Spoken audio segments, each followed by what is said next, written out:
तुम अपनी हद से बढ़ रहे हो। मेरी क्या औकात है भैया कि मैं हद से आगे बढ़ूं। फिर भी जो आपने जुमला कहा है ना, उस पर गौर करें कि हद से कौन बड़ा है। और मैं तो यहां आना भी नहीं चाह रहा था, फरी ने जबरदस्ती मुझे यहां भेजा था। अच्छी तरह जानता था मैं कि मैं यहां आकर अपनी बेइज्जती ही करवाऊंगा। हाँ, तो हमेशा ही तुमने फरी का सहारा लिया है। अपने मुतालबात मनवाने के लिए तुमने उसी को ढाल बनाया है हमेशा। और क्या कहूं मैं तुम्हें। मगर इस बार आपकी बहन ने मुझे मजबूर किया था यहां आने के लिए। जानता हूं, अच्छी तरह जानता हूं, मेरी मासूम बहन को पता नहीं किस तरह तुमने शीशे में उतारा है।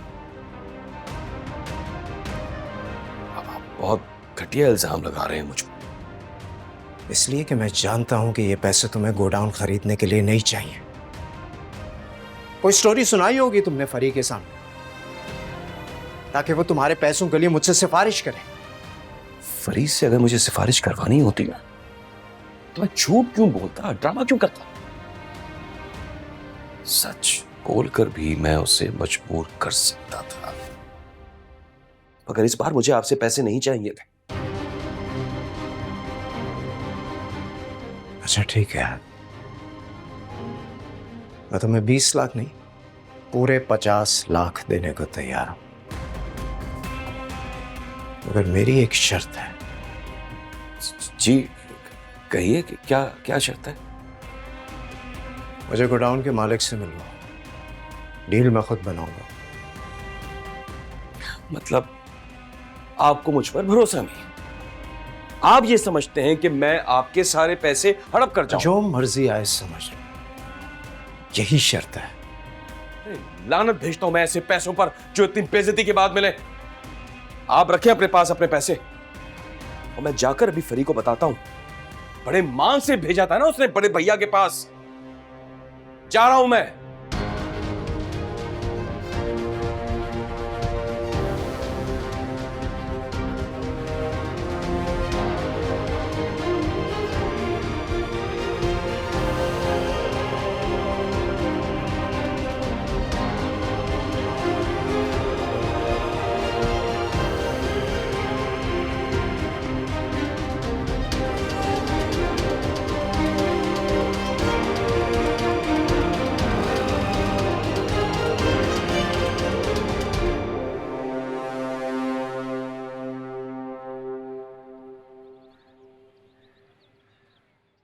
इसे शुक्र है आज मेरे साथ तुम लंच पर हो, वरना मैं तो अकेली ही कर रही होती। क्यों? महविश भाभी और जोया नहीं आपके साथ खाना खाते? हाँ, महविश भाभी और जोया क्या बात कर रही हो। उनको अपने नखरे उठवाने से फुर्सत मिले तब ना, कमरे से बाहर आए, कुछ दुनिया में देखें क्या हो रहा है। नहीं, अपने नाज उठवाने में मसरूफ है। और उनकी जो लाडली उनके अंदर घुसी रहती है, जोया। उसको कुछ नहीं करना, उनकी खुशामद करनी है, ऑनलाइन बैठ के कपड़े ऑर्डर करने हैं और वहीं पर कुछ मंगवा के खा लेना है। मेरा क्या, मैं तो अकेली थी, तुम्हारी वजह से यहाँ पर कम से कम मेरे साथ कोई है। अब एक बात कह सकती हूँ निशा? बोले, क्या हुआ? माइंड तो नहीं करोगी? फैमिली प्लानिंग के बारे में क्या ख्याल है तुम्हारा? भाभी, अभी मेरी शादी को वक्त ही कितना हुआ है, सिर्फ कुछ महीने ही तो गुजरे हैं। और हनीमून पे भी नहीं गए, लाइफ भी नहीं एंजॉय की, कुछ किया ही नहीं है। मैं ना 4-5 साल तक ना इस सरदर्द में पड़ना ही नहीं चाहती। हाँ, 4-5 साल?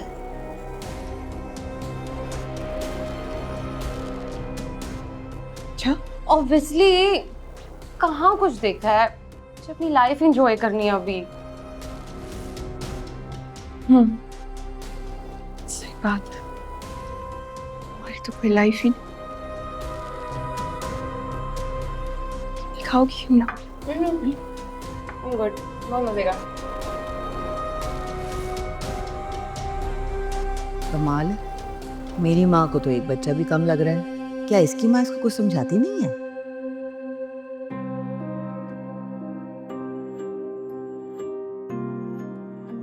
लानत भेजता हूं मैं ऐसे पैसों पर जो इतनी बेइज्जती के बाद मिले। आप रखें अपने पास अपने पैसे, और मैं जाकर अभी फरी को बताता हूं। बड़े मान से भेजा था ना उसने बड़े भैया के पास। जा रहा हूं मैं।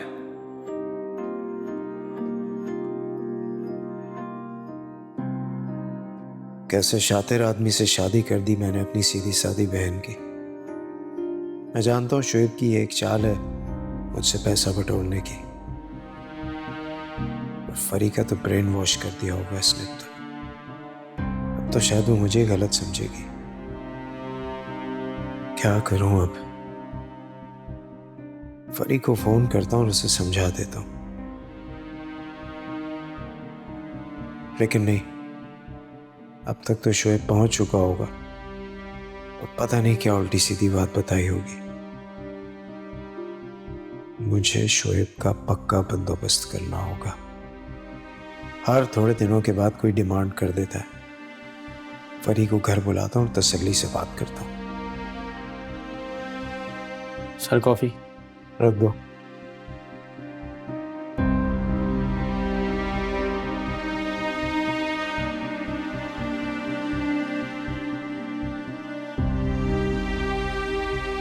सर आपकी मीटिंग है अकाउंट्स वालों के साथ 3 बजे। हम कैंसिल कर दें आज की सारी मीटिंग्स, मुझे घर जाना है। फैशन एंड कॉन्फ्रेंस मीटिंग है 4 बजे, वो बहुत इंपॉर्टेंट है सर। आप उनसे भी एक्सक्यूज कर लें, कल का कोई टाइम रख लें। Okay sir.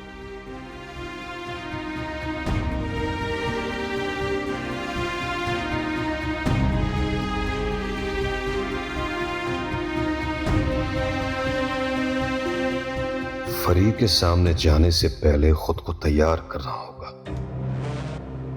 2 की 4 लगा के बताऊंगा, बल्कि अपनी तरफ से घड़नी पड़ेंगी बातें,